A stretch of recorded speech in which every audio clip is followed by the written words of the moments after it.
Pendengar, kami akan hadirkan kembali konferensi pers yang disampaikan oleh Direskrim Suspolda Jateng, Kombes Pol Johansen Ronald Simamora, terkait mafia tanah di Salatiga berikut ini. Terkait dengan pengungkapan kasus mafia tanah. Kasus ini cukup menarik karena memang kasusnya menjadi perhatian dari Bapak Presiden. Di beberapa tempat sudah dilaksanakan pengungkapan kasus, seperti di Jakarta kemarin juga ada pengungkapan tersangka, dan hari ini melaksanakan ekspor di baik. Akhir berjelasnya mempersilakan Pak Direktur untuk menjelaskan kronologisnya dan sebagainya. Mas Berani saat itu dulu ya. Terima kasih Mas rekan-rekan wartawan. Terima kasih. Selamat siang. Assalamualaikum warahmatullahi wabarakatuh. Perlu kami sampaikan bahwa Satgas Pusat Bumi Mafia Tanah Polda Jateng sesuai perintah Kapolda Jateng dibentuk pada tahun 2021 dan sekarang sudah berjalan selama 1 tahun. Dari Satgas Pusat Bumi ini kita bentuk gabungan dari Direktorat Reserse Kriminal Khusus, kemudian gabungan dari Direktorat Kriminal Umum dan Poltabes Semarang. Adapun sebagai Kasatgas saya sendiri, kemudian Ketua Kasatgas adalah Kapolres Semarang. Kemudian dari Satgas yang telah dibentuk kurang lebih 1 tahun, kami menerima 12 aduan masalah tanah. Kemudian dari 12 aduan tersebut 8 kita jadikan laporan polisi. Kemudian dari 8 laporan polisi, 6 laporan polisi kita tingkatkan menjadi penyidikan dan penetapan tersangka, dan 2 LP lagi masih proses penyidikan. Kemudian rekan-rekan sekalian, dari jumlah 6 LP yang sudah disidik dan penetapan tersangka, ada 12 tersangka yang sudah ditetapkan. Jadi dari 12 pengaduan, 8 kita terbitkan laporan polisi, kemudian 6 laporan polisi, 8-8-nya yang sidik, 6 sidik dan penetapan tersangka. 1 LP ada yang 3 tersangka, ada yang 2 tersangka, ada yang 1 tersangka. Ada pun rekan-rekan modusnya, yang pertama adalah pemalsuan akte jual beli dan pertama. Kemudian yang kedua adalah pemalsuan kuasa beli dan kuasa jual. Satu contoh adalah kami sampaikan kasus yang ditangani oleh tim 2 tim sus Polda Jateng, bahwa tersangka atas nama DI, kemudian tersangka atas nama Ida, dan tersangka atas nama AA melakukan pembelian 11 bidang tanah di wilayah Salatiga, kemudian memberikan uang muka per bidang 10 juta, sehingga 11 bidang memberikan uang 110 juta. Dengan DI yang mencari korban atau mencari tanah, kemudian Ida berperan sebagai notaris. Kemudian sertifikat yang dimiliki oleh korban dipinjam oleh saudara DI untuk melakukan pengecekan ke BPM menurut mereka. Setelah itu dengan saudara Ida melakukan balik nama sertifikat dari si ahli waris atau pemilik sertifikat menjadi nama AA, dan sertifikat tersebut dijadikan jaminan di Bank Mandiri, dan pencairan uang 25 miliar pada saat itu tahun 2016. Nah, tanah 11 bidang ini pada saat itu harganya 13 M. Tahun 2018 bahwa terjadi kredit macet oleh AA kepada pihak bank. Oleh pihak bank otomatis melakukan pengecekan dan penyitaan atas jaminan atau agunan yang ada di bank, sehingga pada dilakukan pengecekan ke lokasi, pemilik tanah merasa belum menerima pembayaran sepenuhnya. Dari situlah bermula, kemudian dari korban atau pemilik 11 bidang ini melaporkan kepada Satgas Mafia Tanah pada tahun 2021, dan kemudian kami tindak lanjuti, melakukan penyelidikan dan penetapan tersangka. Sekarang tersangka atas nama DI sedang ditahan di Lapas Midjen dalam kasus yang lain. Kemudian Ida yang bersangkutan karena mengalami keguguran, kami tidak melakukan penahanan. Saudara A sementara ini wajib lapor. Kemudian yang ditangani oleh tim Primum, kasus tersangka juga sama. Ada Ida, ada DI, dan AA. Nah, ini modusnya adalah menawarkan tanah ini untuk dijual. Jadi perantara dengan dijual lagi merubah sertifikat. Dan bagaimana kasus mafia tanah yang terjadi di Salatiga ini, kita akan jumpai warga Salatiga yang juga korban mafia tanah, Prianto.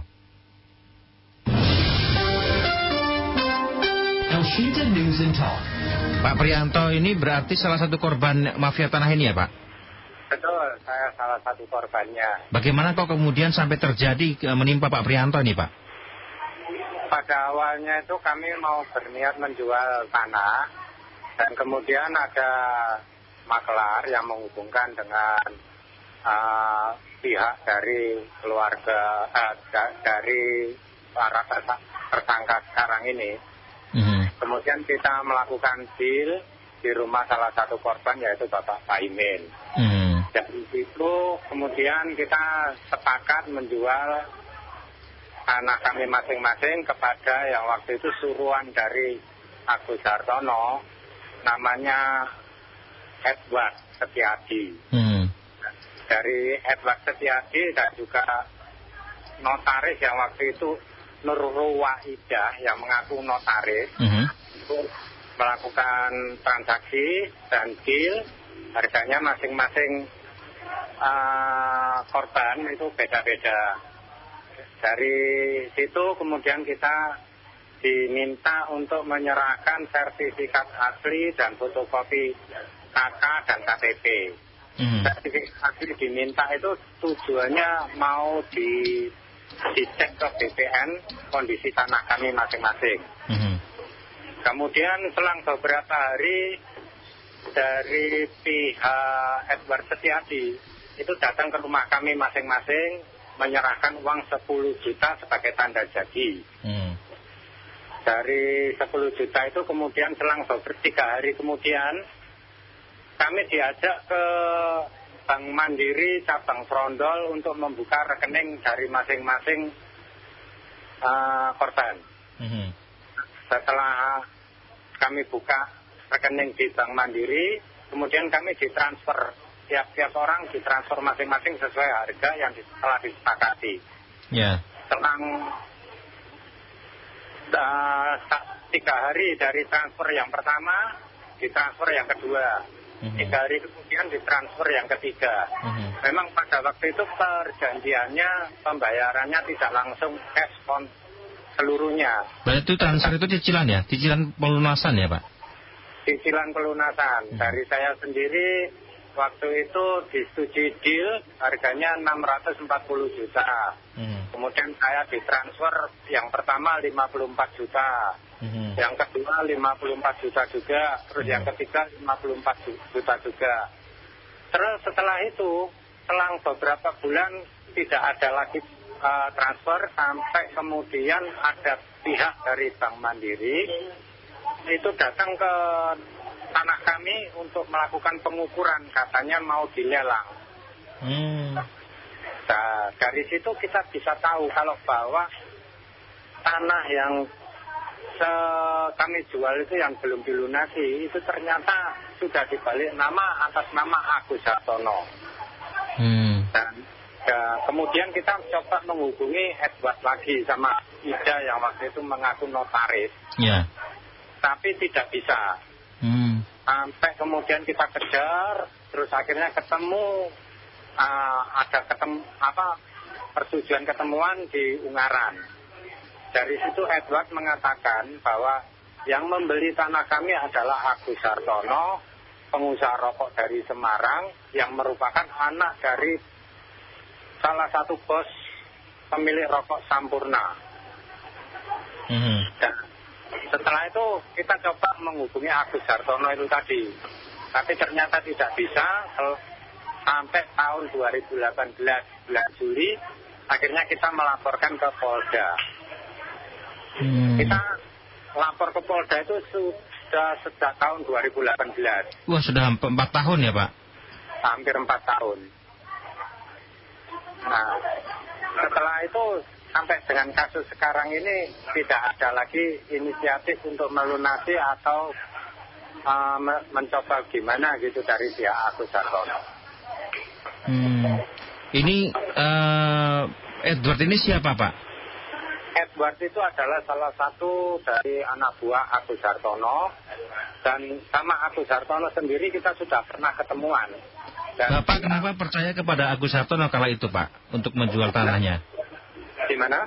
Bapak kenapa kemudian kala itu sampai percaya kepada Agus Hartono Pak kala itu? Ya kita kan orang desa ya, orang desa nggak ngerti orang bodoh, nggak ngerti prosedur cara jual beli tanah. Kita waktu itu diminta untuk menandatangani di atas kertas kosong. Nah, saya nggak ngerti tujuannya untuk tanda tangan di kertas kosong itu apa. Mereka bilangnya ini adalah untuk kepentingan kita mengurus di BPN, begitu katanya waktu itu si Ida yang mengaku notaris itu tadi yang mengatakan. Oh, begitu ya. Korbannya berarti selain Pak Prianto ada berapa orang Pak? Semuanya itu ada 10 orang, dan 10 orang itu ada 11 sertifikat. Oh, 10 orang ada 11 sertifikat. Berarti ada yang 1 orang dan 2 sertifikat Pak Prianto? Betul. Selama 4 tahun gitu apa saja yang dilakukan Pak Prianto bersama teman-teman yang lain?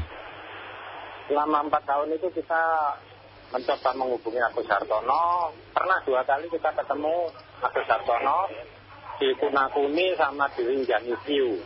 Mau ditemui ya beliau ya? Pernah ketemu dan dia menjanjikan akan melunasinya. Kemudian setelah itu bertemu lagi di mana lagi Pak? Setelah itu tidak pernah ketemu lagi sampai kita dipanggil dari pihak Polda terkait dengan laporan kami. Yang melaporkan, menginisiasi laporan ke kepolisian Pak Prianto sendiri atau siapa? Yang laporan waktu itu atas nama Hari Nugroho, dan kami yang lainnya adalah saksi pelapor. Oh, ya. Berarti kemudian setelah laporan itu masih menunggu ya Pak, prosesnya sampai 4 tahun ya berarti ya? Prosesnya sampai menunggu 4 tahun, dan kita juga pernah mencoba menghubungi ke Jakarta, DPR Pusat, Komisi 3 waktu itu Bapak Santoso dari Partai Gerindra kalau nggak salah. Didampingi juga waktu itu ya? Iya, kita mengadukan permasalahan kita ya sudah berlarut-larut sampai lama begitu. Informasi yang kami terima kan tersangkanya nggak cuma Agus Hartono dan Edward ya, tapi ada 12 orang Pak. Itu siapa saja Pak kalau boleh tahu Pak? Saya secara detailnya anak buah dari Agus itu siapa-siapa saya nggak tahu. Tapi yang saya tahu bahwa anak buah dari Agus ini mempunyai beberapa keahlian seperti Ida. Dia itu melakukan membuat surat jual beli, surat kuasa menjual palsu, dan tanda tangannya juga palsu. Kemudian juga ada lagi yang lainnya yang spesialis dalam hal pengurusan dengan pihak perbankan. Jadi yang secara detailnya personilnya itu siapa-siapa namanya saya juga tidak seberapa kenal. Begitu ya. Jadi Ada banyak ya berarti sebenarnya ya. Ada oknum BPN yang bermain tidak Pak kira-kira Pak? Sepertinya begitu kalau melihat dari fotokopi sertifikat yang sudah dibalik nama atas nama Agus Hartono. Karena kalau misalnya di sertifikat sudah dibalik nama itu kan tentunya ada keterangan dari situ dengan notaris dan PPAT mana itu kan itu tidak ada. Cuman stempelnya dari pihak BPN begitu aja. Begitu ya. Ini Pak Prianto ini berarti tidak tahu menahu proses sertifikasinya bagaimana, tahu-tahu sudah dibalik nama begitu ya? Betul, begitu. Ini sampai kemudian bertemu dengan 10 korban yang lain bagaimana Pak? Kita memang bertetangga ya. Jadi satu kampung ya?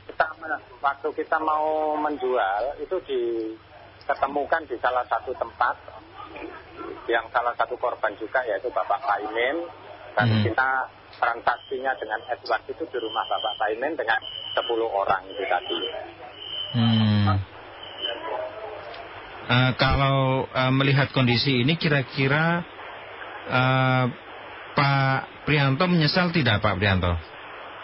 Tentunya saya menyesal sekali sudah menjual tanah karena tanah itu saya jual dengan tujuan saya untuk buka usaha dan membiayai kehidupan sehari-hari. Ternyata sampai sekarang belum selesai itu juga saya sangat menyesal banget.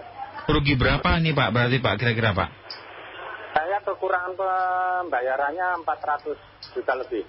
425 kalau nggak salah. 425 juta?